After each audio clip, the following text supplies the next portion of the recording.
Louvado seja Deus. Amados, nós vamos ler a palavra do Senhor e nós vamos trabalhar a exposição conforme um esboço que nos foi solicitado. Ele é o último de nossa apostila. Está a partir da página 48. Nós vamos abrir a Bíblia Sagrada, por favor. A palavra do Senhor em 2 Timóteo, capítulo de número 4, os versículos de 1 a 5.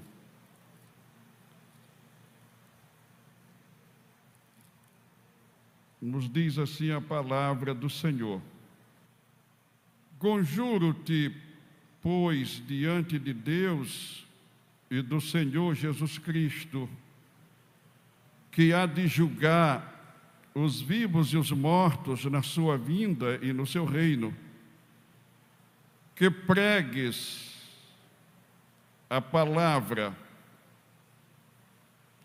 insta a tempo e fora de tempo, redarguas, repreendas, exorta com toda a longanimidade e doutrina,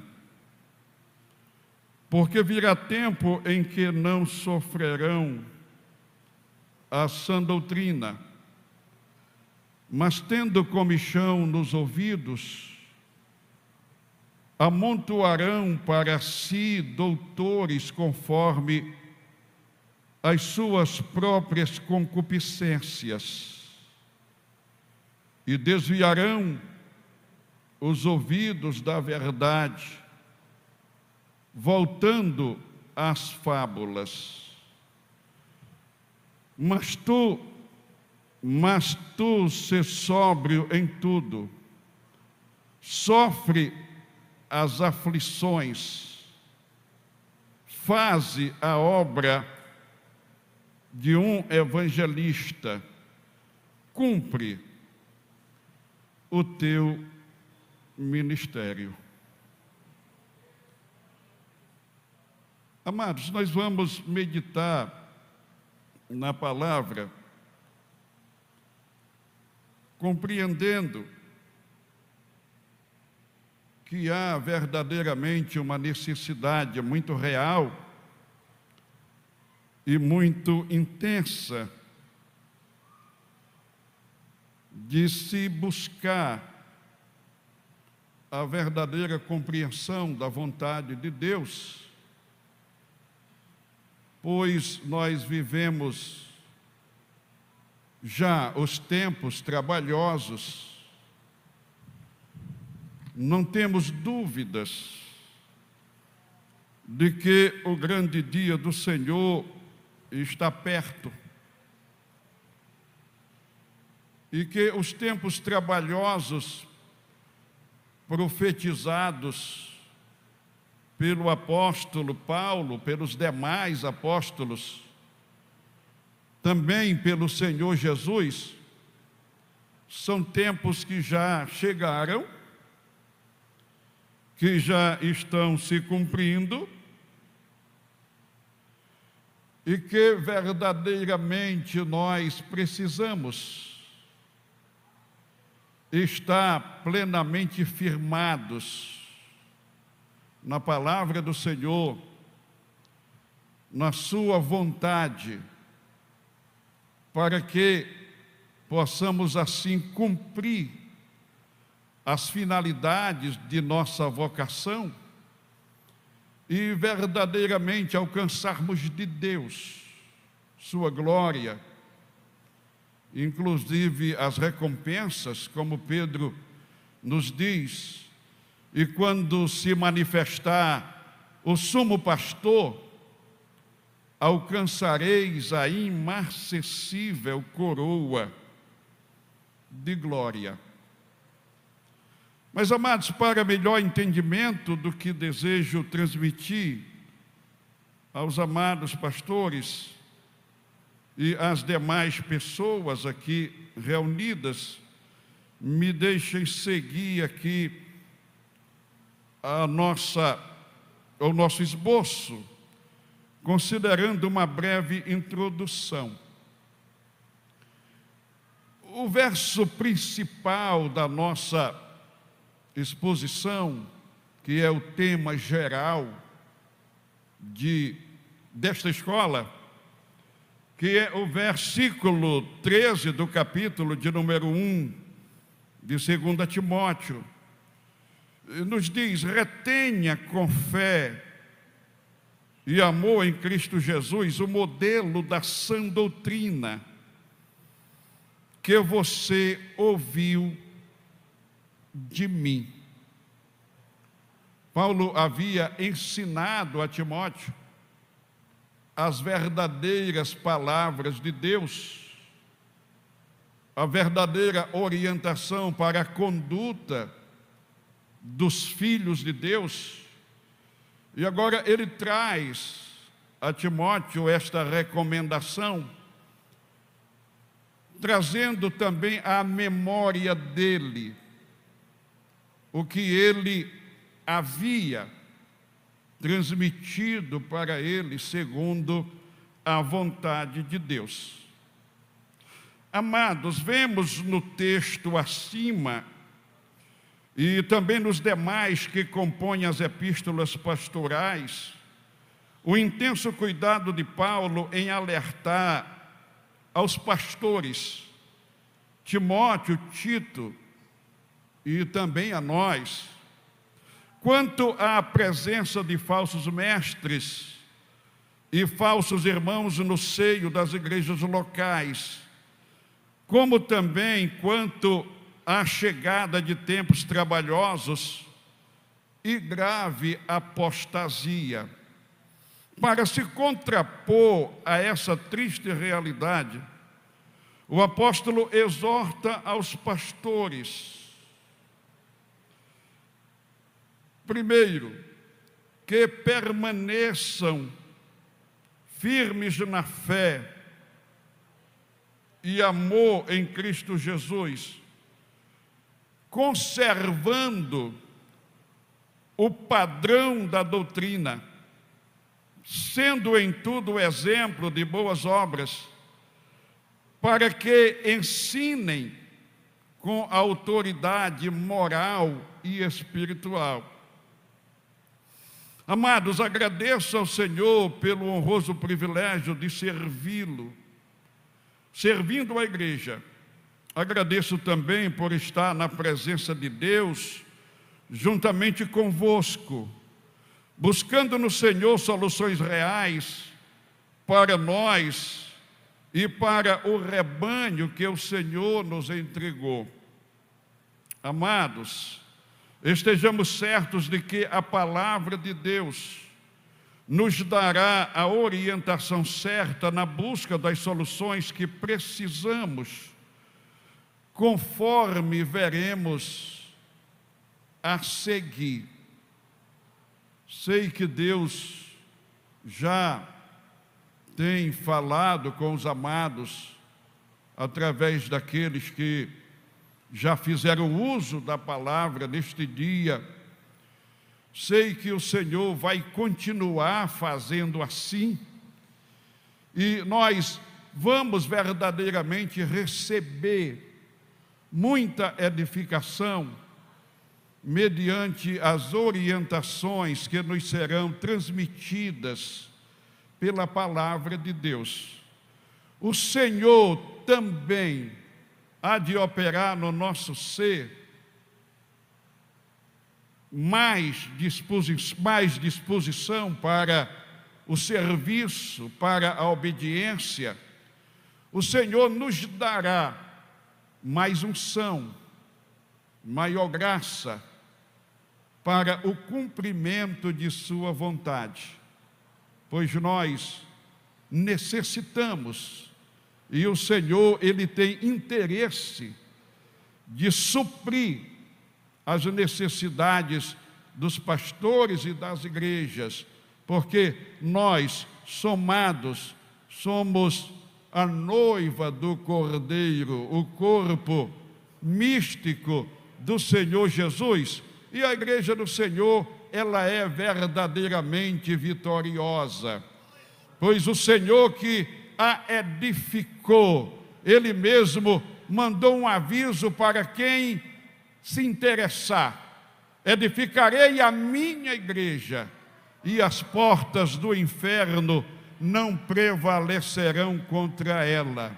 Naquele mesmo dia, o reino das trevas, o próprio diabo, ficou sabendo que o Senhor estava criando algo novo para vencer, para triunfar, e ele não teria, o rei das trevas, não teria vitórias sobre este povo, este corpo que o Senhor criou, resgatando com o seu próprio sangue que Ele derramou na cruz do Calvário. Bendito é o nome do Senhor. Nós seremos mais do que vencedores em Cristo Jesus. Amados, vamos verificar para bom entendimento que o apóstolo Paulo, ele exorta a Timóteo a ser exemplo dos fiéis. Na sua primeira epístola, no capítulo 4, no versículo 12, Paulo diz para Timóteo: ninguém despreze a tua mocidade, mas sê o exemplo dos fiéis, na palavra, no trato, no amor, no espírito, na fé, na pureza, para que ensinemos a verdadeira doutrina, para que conservemos o modelo da sã doutrina. É absolutamente necessário que vivamos esta sã doutrina. Não vamos conseguir transmiti-la verdadeiramente se ela for para nós só discurso, se ela for para nós só argumento para os outros.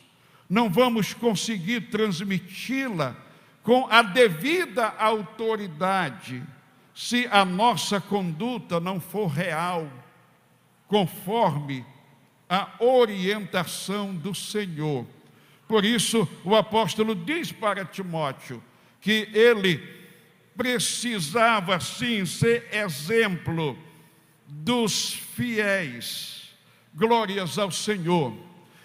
Também escrevendo ao pastor Tito, no capítulo de número 2, versículos 7 e 8, o apóstolo orienta ou até ordena a Tito: em tudo te dá por exemplo de boas obras. Em tudo te dá por exemplo. Em tudo seja o padrão. Em tudo seja o modelo. Na doutrina mostra incorrupção, mostra também gravidade, sinceridade, linguagem sã e irrepreensível, para que o adversário se envergonhe, não tendo nenhum mal que dizer de nós. O pastor Tito, ele precisava ser o exemplo. Timóteo precisava ser o exemplo. Nós precisamos ser exemplos para o rebanho de Deus. Bendito é o nome do Senhor. O apóstolo Pedro, ele exorta aos presbíteros, aqueles que pastoreavam o rebanho de Deus, E é interessante notar que Pedro se coloca na igualdade juntamente com eles. E aqueles irmãos, eles pastoreavam o rebanho de Deus. E Pedro inclui na sua orientação que eles não deveriam agir como se tivesse domínio sobre a herança de Deus, mas deveriam servir de exemplo ao rebanho. Posso entender que o apóstolo está nos transmitindo que nós não somos tangedores do rebanho de Deus, nós somos guias. Glórias ao nome do Senhor. Digo outra vez, não somos tangedores do rebanho de Deus, nós somos guias do rebanho. Que o Senhor nos ajude a ser imitado, a ser seguido, sem que o rebanho de Deus corra o risco de errar o caminho, mas que juntos um dia possamos chegar na presença do Todo-Poderoso que nos redimiu com o seu próprio sangue. Glórias ao nome do Senhor. Amados, em quarto lugar, vamos verificar que o apóstolo Pedro, ele faz grave denúncia contra os falsos obreiros. Os falsos obreiros, amados, a gente pode ver, digo outra vez, como disse na introdução, foi grave a preocupação do apóstolo Paulo, foi grave a preocupação de Pedro, de Judas, de João também, considerando a presença de falsos mestres, falsos obreiros, pessoas que haviam se desviado da verdade, como Paulo diz muito bem, pessoas que falsificavam a palavra de Deus.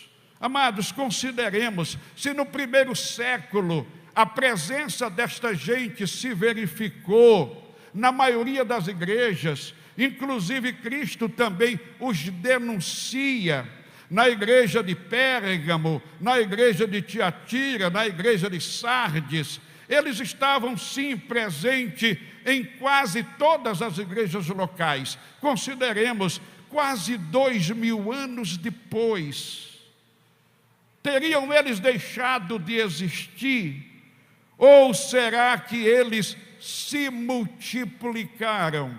Prefiro acreditar que eles se multiplicaram. Então, o nosso cuidado precisa ser mais forte, mais intenso, porque o mal se tornou muito maior e nós temos a grande responsabilidade de conduzir o rebanho de Deus. E eu tenho certeza, o Senhor nos congregou aqui nestes dias para nos dar o entendimento desta necessidade, desta finalidade, e não só, o Senhor quer nos capacitar, não só com o entendimento, também com a graça, com a autoridade, para que possamos cumprir de verdade a nossa missão diante de Deus na condução do rebanho.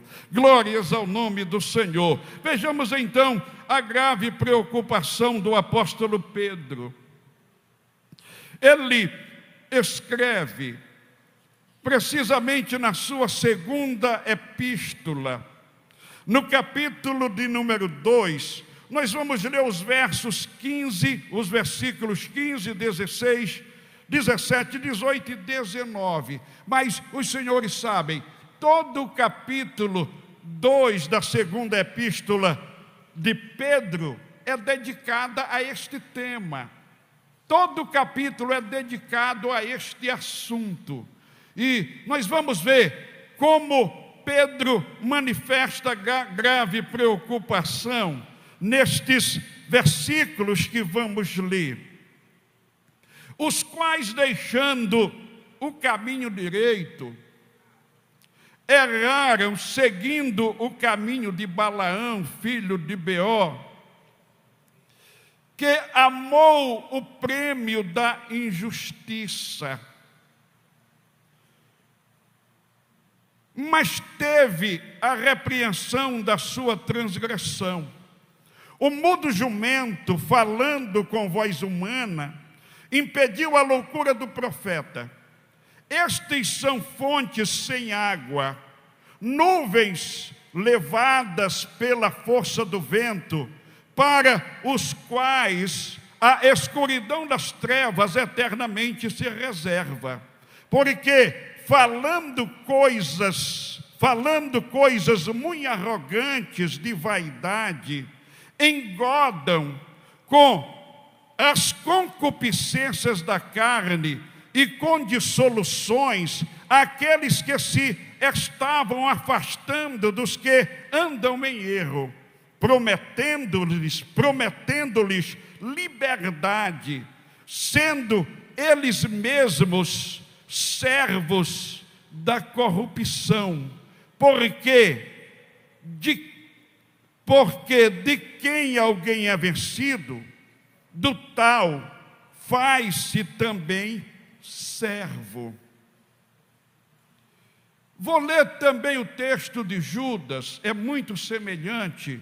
A seguir faremos algumas colocações.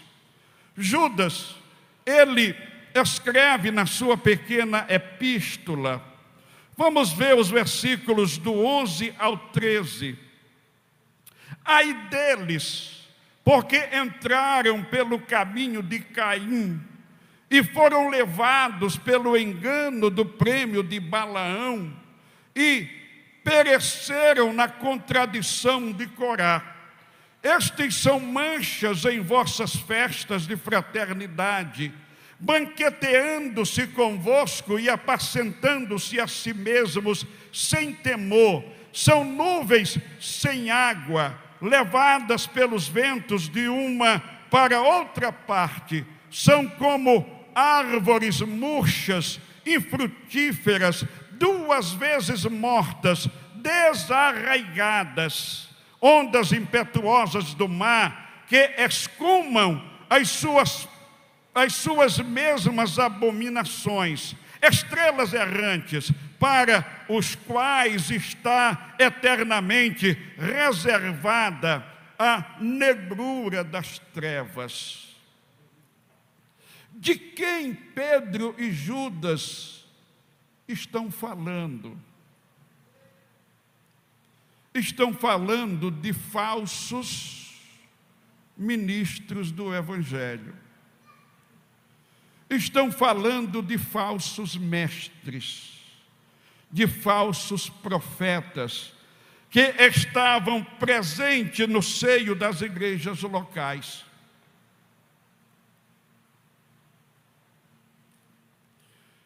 O apóstolo Pedro, ele não os poupa.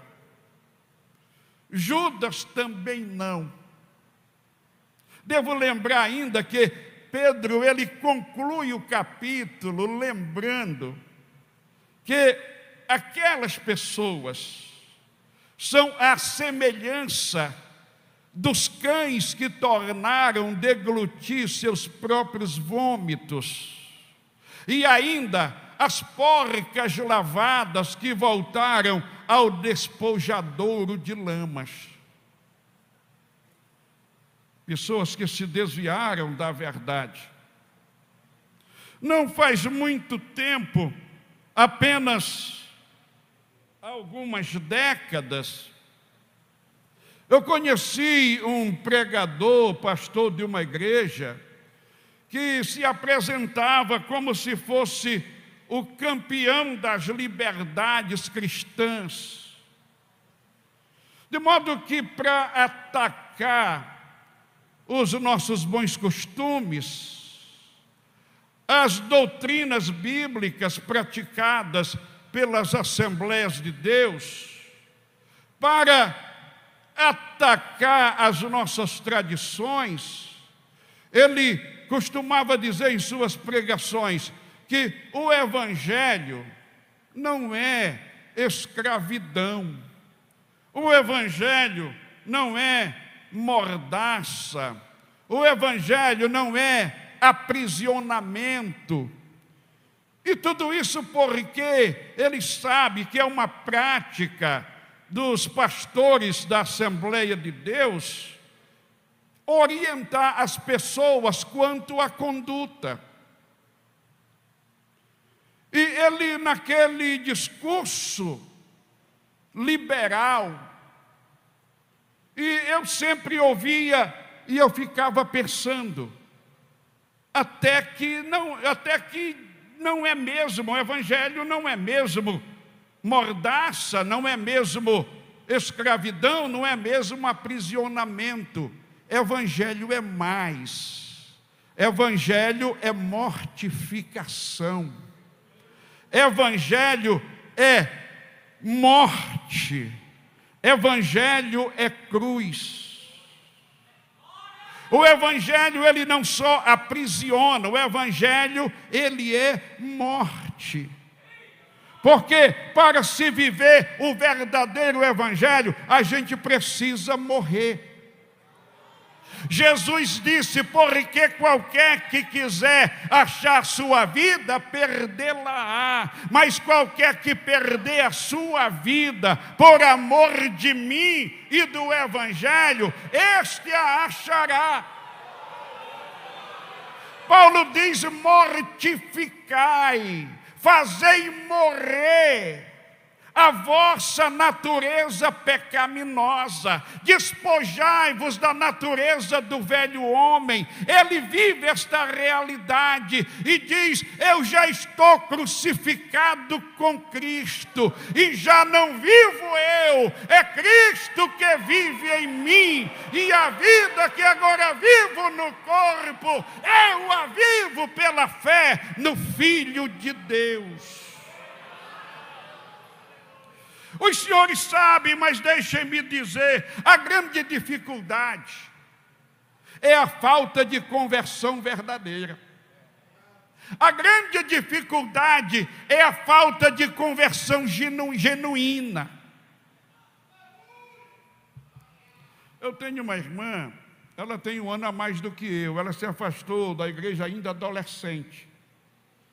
Aí um dia desses ela me ligou e disse assim, João, rapaz, eu vou voltar a ser crente. Eu digo, minha irmã, coisa boa. Mas ela prosseguiu e disse assim, eu vou procurar uma igreja dessas mais fácil. Aí eu não fiquei muito animado. Porque, amados, a falta de conversão genuína, a falta de conversão verdadeira, é que traz o surgimento da falsificação da palavra de Deus. No texto que lemos, Paulo está falando que virá um tempo em que eles já não suportarão a sã doutrina, terão comichão nos ouvidos e amontoarão para si mestres, doutores, conforme suas próprias concupiscências. O que são mestres, o que são doutores, conforme as próprias concupiscências dos crentes que não são verdadeiramente convertidos? São pessoas que vão atenuar a veracidade da palavra de Deus, a exigência real da palavra. Vão mitigar, vão suavizar, para atender o desejo de quem quer conciliar o título de filho de Deus com a vida pecaminosa. E Pedro diz, eles prometem liberdade, enquanto eles mesmos são escravos de suas concupiscências. A verdadeira conversão, ela nos dá a disposição voluntária de obediência sem questionamento. já não vivo eu, é Cristo que vive em mim. Estou crucificado com Cristo. E a vida que agora vivo, eu a vivo pela fé no Filho de Deus.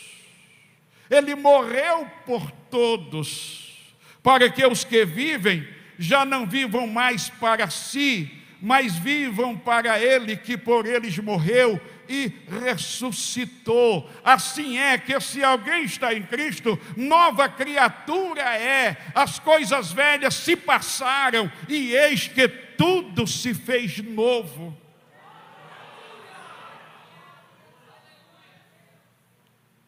Outro dia eu estava na igreja do Senhor, no Pecém, onde tem um porto, tem uma igreja abençoada ali, e eu tive a felicidade de ministrar uma palavra da parte de Deus, e eu dei um exemplo numa certa altura, de uma coisa comum. Eu disse: amados, fazer um crente não convertido trilhar o caminho da obediência é como querer colocar um bode dentro d'água. Ele vai resistir, porque não é da natureza do bode entrar na água para tomar banho. E eu fiz essa colocação quando terminamos o culto, na hora do jantar. Aí um presbítero ali bem antigo me disse: pastor João, aquele exemplo que o senhor deu, o senhor está certo. Eu digo: como, meu irmão? Aí ele foi me explicar. É que eu morava aqui noutra região, chegou um tempo de muita chuva, houve uma grande enchente, e eu criava uns bodes, umas cabras, e eu precisei transportar aqueles animais dentro de uma canoa para o outro lado do rio. Meu pastor, foi tão difícil. Eu tive que providenciar um saco para colocar na cabeça de cada animal, para poder colocar o animal dentro da canoa e mantê-lo assim com o saco na cabeça e tirar o saco só do outro lado, porque se os animais vissem a água, iam se apavorar. Nós não temos sacos para colocar na cabeça de ninguém, mas temos a autoridade de Deus para transmitir as palavras do Senhor. Jesus disse: se alguém me ama, guarda a minha palavra. Se alguém não me ama, não guarda a minha palavra. Se alguém me ama, guarda a minha palavra, e meu Pai o amará. Então eu e meu Pai viremos para ele e faremos nele morada.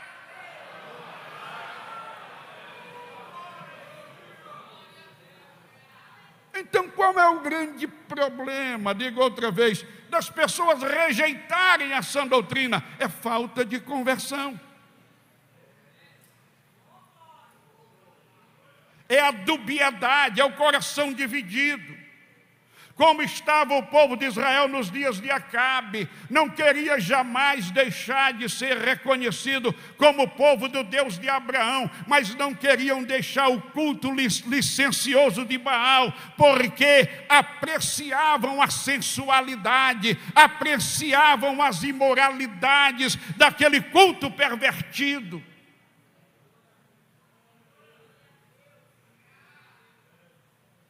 Glória! E como disse Judas, existem aqueles que convertem a graça de Deus em dissolução. Paulo também identificou este problema entre os irmãos romanos. E aí ele indaga: o que diremos, pois? Vamos continuar pecando para que a graça se torne mais abundante? De maneira nenhuma. Se Cristo já nos libertou do pecado, como poderemos ainda andar nele? Glória! Aí o apóstolo prossegue para dizer que nós morremos para o pecado, para que o nosso corpo esteja a serviço da justiça e não da iniquidade.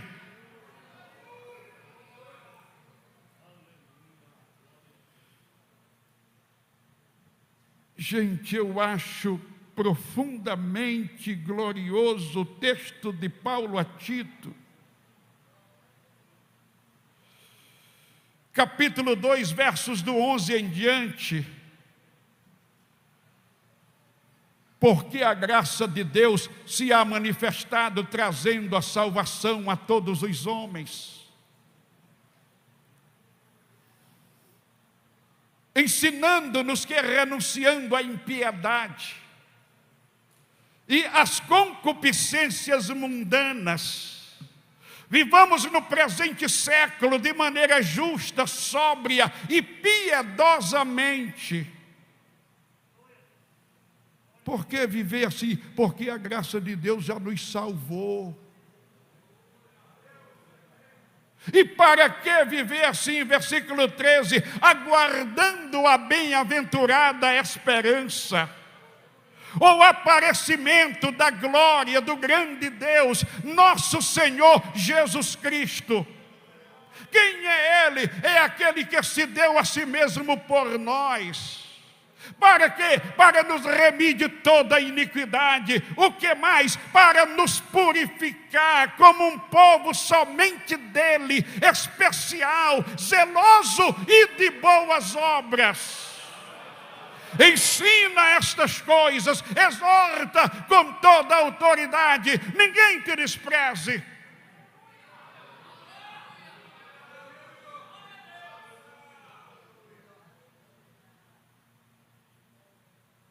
Louvado seja Deus.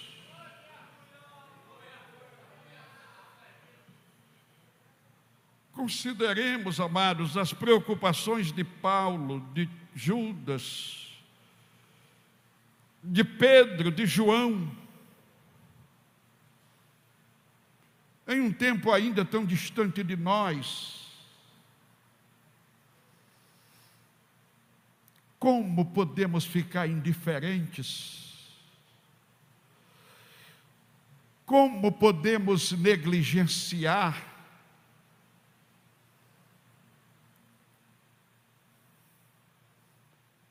A palavra do Senhor vem a nós para nos despertar,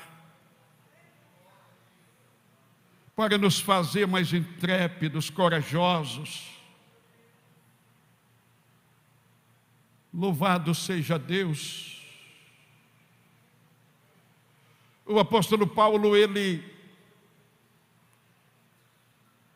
continua exortando a Timóteo. Vamos ainda considerar um detalhe, já já vamos caminhar para a conclusão. Mas, amados, a preocupação de Paulo era tão real. Seus motivos estavam tão associados à vontade de Deus,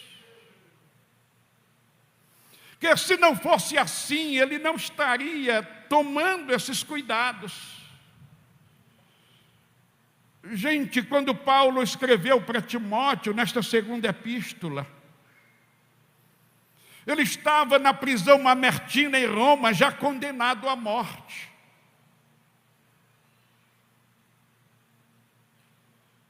Ele está preso numa prisão considerada sepulcros de vivos.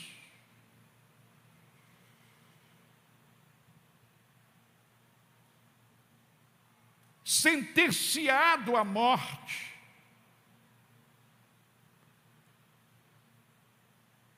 E eu penso que ele se serviu da oportunidade de escrever para Timóteo, buscando de Deus o melhor que pudesse dizer, a recomendação mais necessária, a orientação que fosse verdadeiramente de valor maior. Ele não era uma pessoa que estava escrevendo porque não tivesse outra coisa para fazer.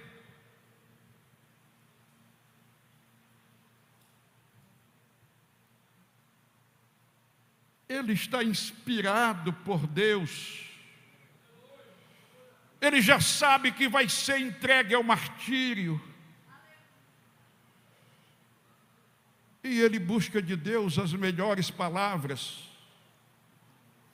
as melhores orientações.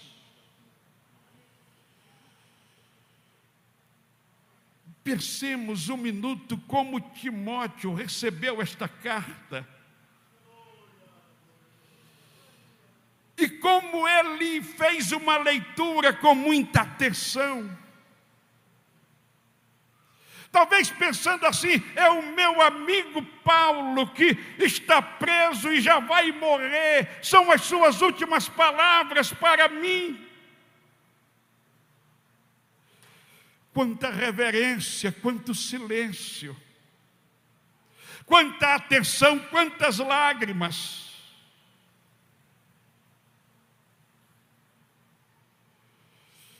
Timóteo estava lendo, considerando as palavras de Paulo, palavras de Deus. Que seja assim no meu ser,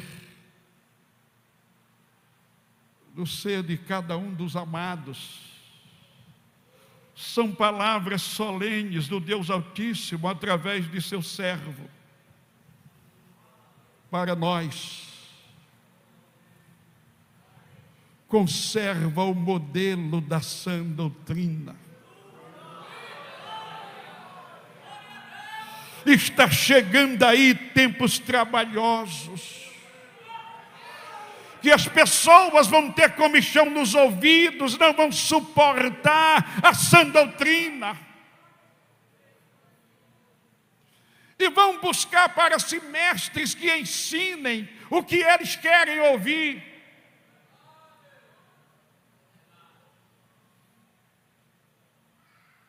Glória.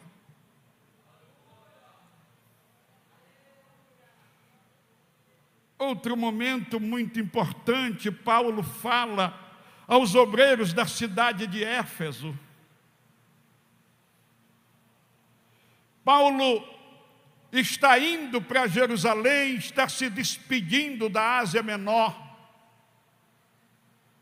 Marca um encontro com os obreiros na cidade de Mileto, na certeza de que não voltaria jamais para a Ásia Menor, nunca mais o seu rosto seria visto por aqueles irmãos. Desta vez também penso que ele busca de Deus o melhor que pode dizer. E entre outras palavras solenes, ele diz: mas em nada tenho a minha vida por preciosa. Ele dá o exemplo de abnegação e de resignação, contanto que cumpra com alegria a minha carreira e o ministério que eu recebi do Senhor Jesus para dar testemunho do Evangelho da graça de Deus.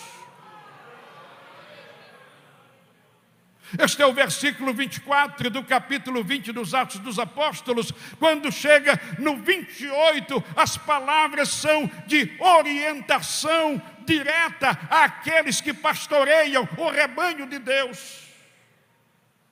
Ele diz: olhai por vós e por todo o rebanho sobre o qual o Espírito Santo vos constituiu bispos, para apacentardes a igreja do Senhor, que Ele resgatou com o seu próprio sangue.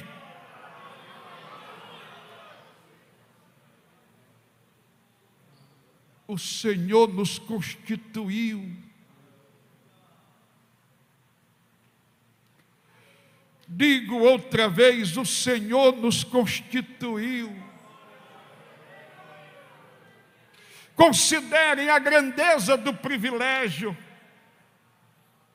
No mundo de incontáveis seres inteligentes, se somarmos os bilhões de seres humanos com os incontáveis seres angelicais, os inteligentes deste universo são incontáveis.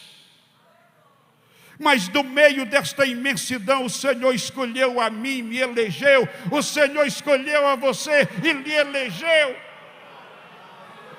O Senhor nos constituiu.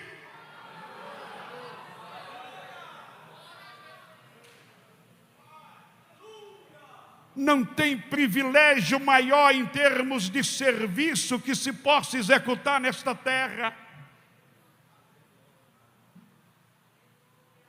Este é o serviço mais elevado, sublime. O Senhor nos constituiu. Glórias ao Senhor. Quero que pensem comigo e considerem o feito do Senhor.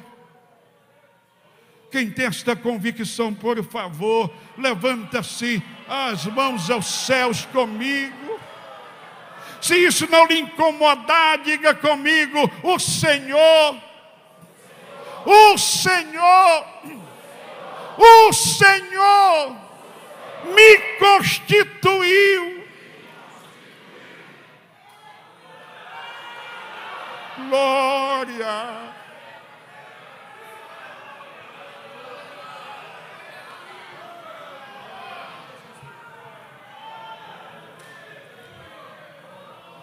É um privilégio grandioso.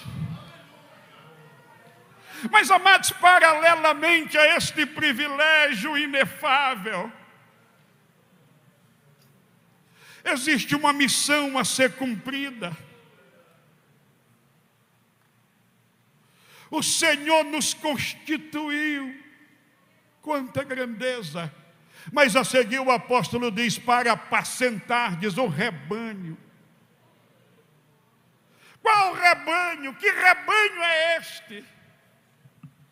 A igreja que o Senhor resgatou com o seu próprio sangue. A menina dos olhos de Deus.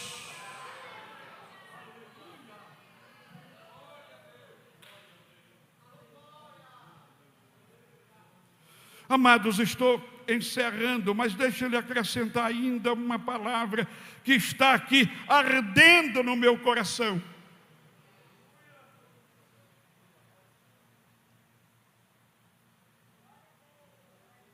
Não precisa me responder, respondam para o Senhor. Mas os meus amados podem admitir que precisam melhorar. Não precisam me dizer nada. Digam para o Senhor: eu tenho certeza, o Senhor vos fala.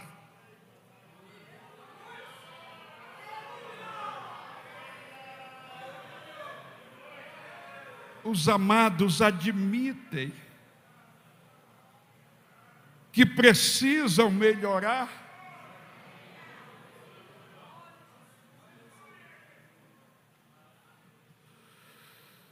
Deixe-me acrescentar: o Senhor que nos trouxe aqui, Ele tem poder para nos fazer melhorar.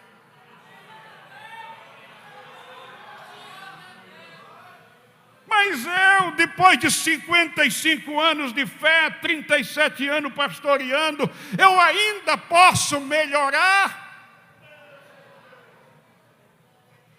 Preciso, e o Senhor me fará melhorar.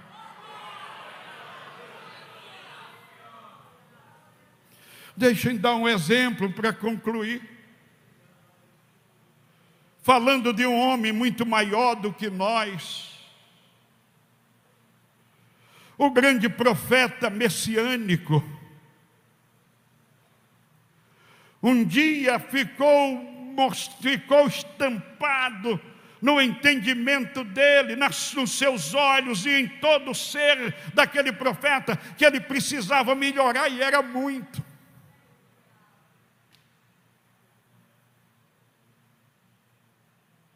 Ele dá o seu testemunho.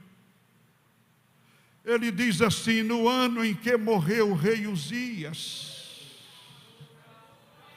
eu vi o Senhor assentado no seu alto e sublime trono, e o seu séquito encheu o templo. E eu vi serafins, e cada um tinha 6 asas. Com 2 asas eles voavam, com 2 asas eles cobriam os pés, e eles cobriam também o rosto com mais 2 asas, e eles diziam uns para os outros: Santo, Santo, Santo, Santo, Santo.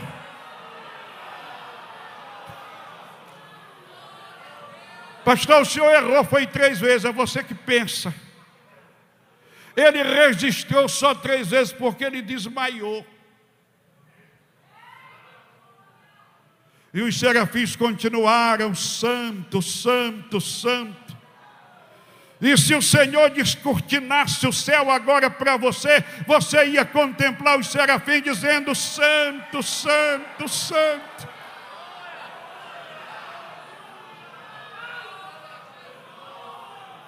Naquele dia o profeta foi confrontado pela santidade de Deus.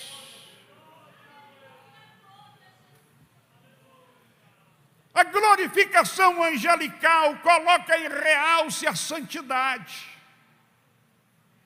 Eles poderiam estar exaltando a soberania. Eles poderiam estar exaltando a justiça. Eles poderiam estar exaltando o amor. Mas não, eles estão exaltando a santidade de Deus.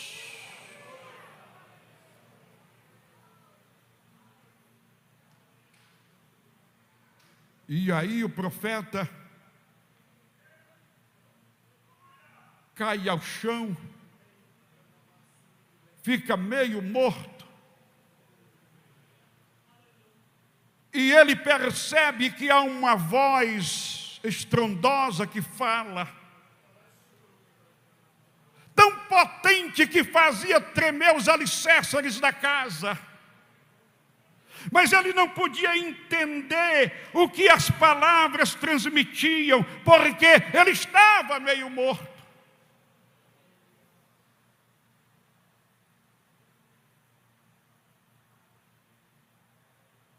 Ele não resistiu ser confrontado pela santidade de Deus. Ele pensava que estava no ponto bem bonzinho, ele pensava que estava no ponto ideal. Mas quando confrontado com a santidade de Deus, ele viu que tinha muita sujidade.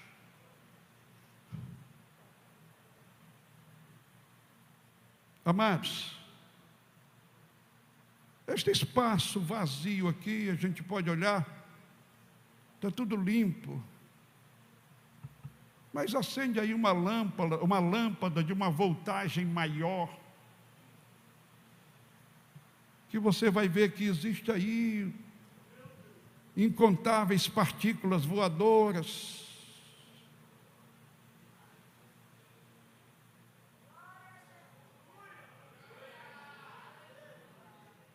Não estamos vendo porque a luz é pouca. Mas existe aqui, neste espaço vazio, milhões de partículas voadoras.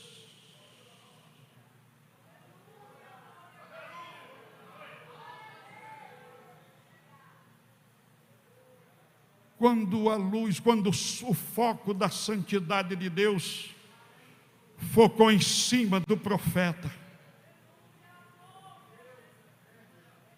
o impacto foi tão grande que ele estava caído ao chão, ouvindo uma voz que não podia entender. Não era mais a voz dos serafins, era a voz daquele que clamava.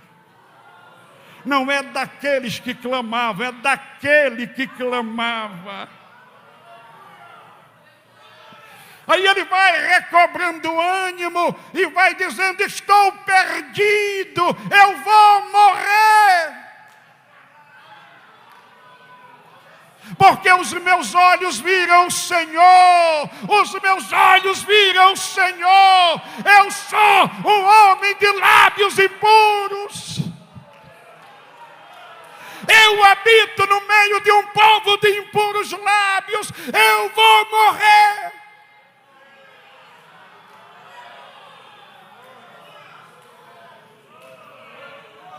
Vai morrer não, profeta. Deus te confrontou para te libertar. Deus te confrontou para tratar de ti. Deus te confrontou para transformar a tua vida.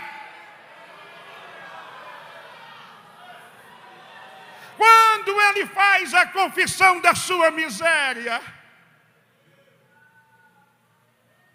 aí ele vê quando um daqueles serafins sai da rota da glorificação, pega uma tenaz, uma espécie de um alicate bem grandão, e ele vai lá no altar de brasas vivas, pega uma brasa grande, voa na direção dele.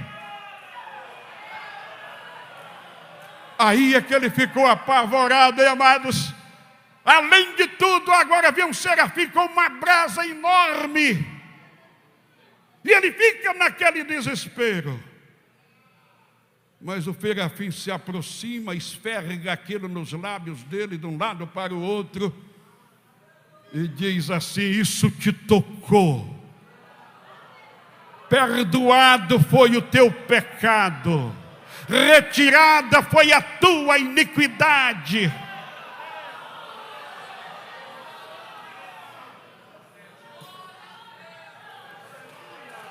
Aí ele entende a voz do que clamava. Ele entende que a voz tinha uma mensagem, não era apenas grito, eram palavras articuladas, era uma voz que trazia uma mensagem. A quem enviarei e quem há de ir por nós? Então ele se coloca de pé e responde: eis-me aqui, Senhor, envia-me a mim.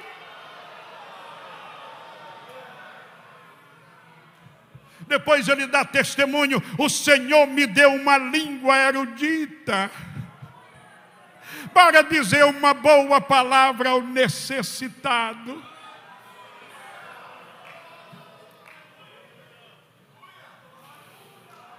Estão vendo que a gente precisa melhorar? Estão vendo que a gente precisa melhorar? Estão vendo que é possível melhorar? Estão vendo que Deus faz o milagre?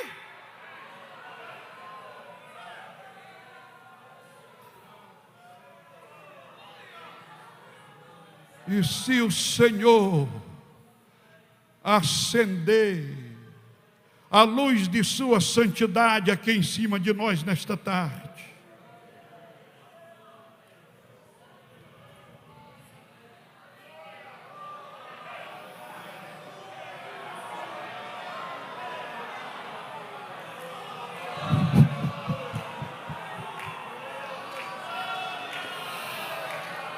fecha os teus olhos e adora.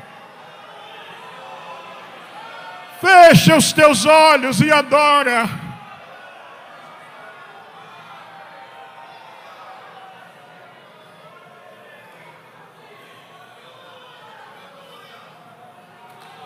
O Senhor que é santo está no meio de nós. O Senhor que é santo está no meio de nós. O Senhor que é santo está no meio de nós.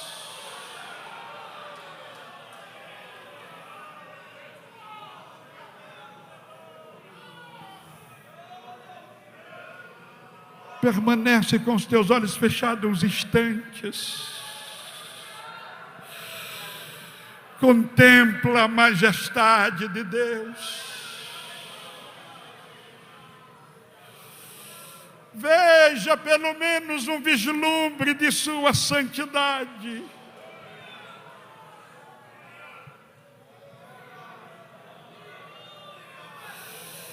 Ei, anderandei manahaitas.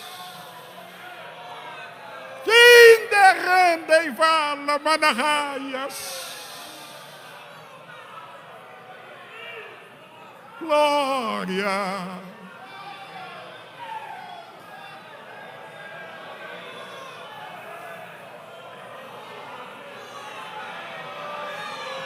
Glória!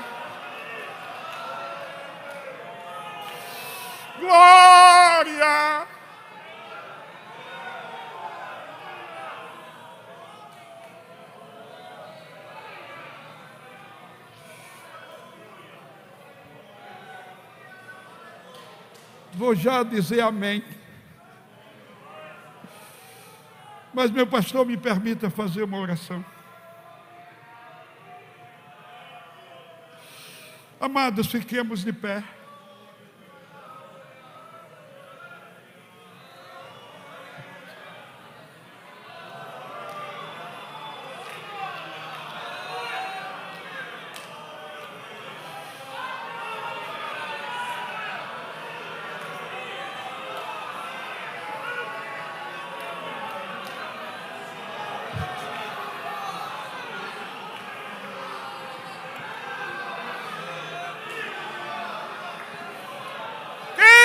Recebe a palavra de Deus, levanta as mãos aos céus. Não baixa agora, não, sustenta levantado um pouco.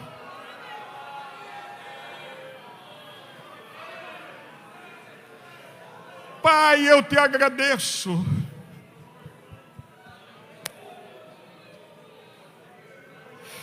Pelo teu povo reunido.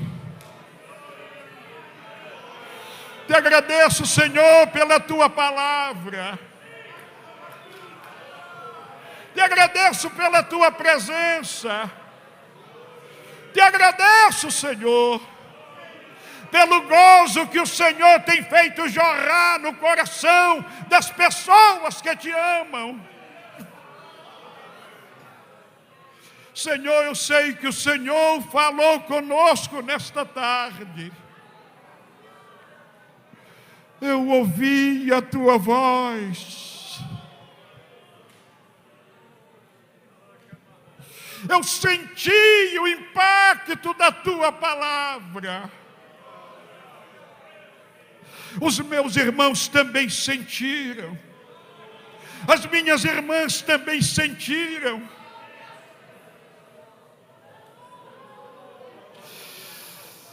Por isso tem lágrimas nos olhos. Tem gozo brotando nos corações, tem línguas estranhas, tem tremor no nosso corpo.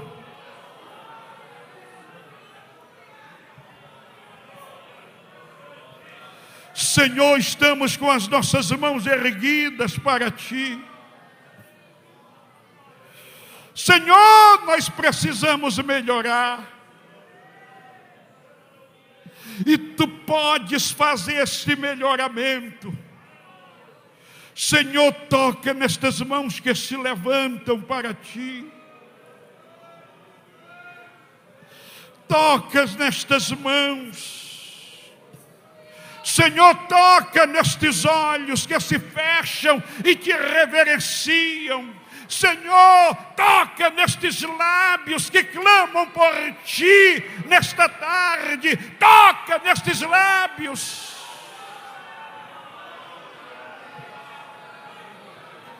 Senhor, abrasa estes corações. Aumenta neles a Tua chama. Faz um incêndio dentro de nós.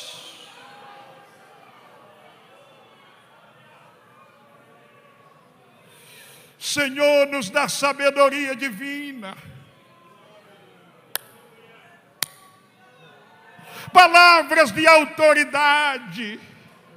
Nos dá uma língua erudita para transmitir a boa doutrina. Senhor, nos dá vida santa, de piedade, para que possamos bradar a Tua palavra com autoridade moral e autoridade espiritual, sem que a nossa consciência nos acuse.